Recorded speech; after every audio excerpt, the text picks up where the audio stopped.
राज्य जल जीवन मिशनच्या अतिरिक्त संचालक सुषमा सातपुते यांनी पैठण तालुक्यातील तोंडोळी गावात भेट देऊन जल जीवन मिशनच्या कामाची पाहणी केली आहे।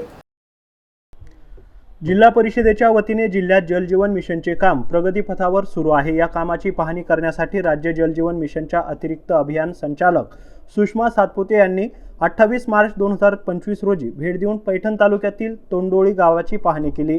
त्यांच्या समवेत पाहणी करताना मुख्य अभियंता महाराष्ट्र जीवन प्राधिकरण छत्रपती संभाजीनगर मनीषा पलांडे उपस्थित होते। त्या कामाचे अंदाजपत्रकाप्रमाणे पाहणी करत गावातील कुटुंबांना भेट देऊन नळाद्वारे पाणी पुरवठा नियमित होतो का याबाबत महिला समवेत संवाद साधत विचारपूस केली। गावातील शाळा आणि अंगणवाडी येथे प्रत्यक्ष भेट देऊन या ठिकाणी नळाद्वारे पाणी पुरवठा केला जातो की नाही याबाबत देखील पाहणी करत गावातील ग्रामस्थ आणि महिला यांच्यासोबत संवाद साधून गावातील जल जीवन मिशनच्या कामाविषयी माहिती जाणून घेतली।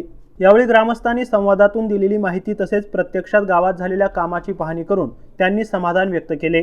भेटीवेळी त्यांच्या समवेत ग्रामपंचायत सरपंच संजय गरड, ग्रामीण पाणी पुरवठाचे कार्यकारी अभियंता अजित वाघमारे, उपअभियंता ग्रामीण पाणी पुरवठा पैठण सागर बेहेरे, वॅपकॉस कंपनीचे प्रतिनिधी रमेश कोयलवार, ग्रामविकास अधिकारी सचिन डिघोळ, ग्रामपंचायतीचे सदस्य आणि ग्रामस्थ उपस्थित होते।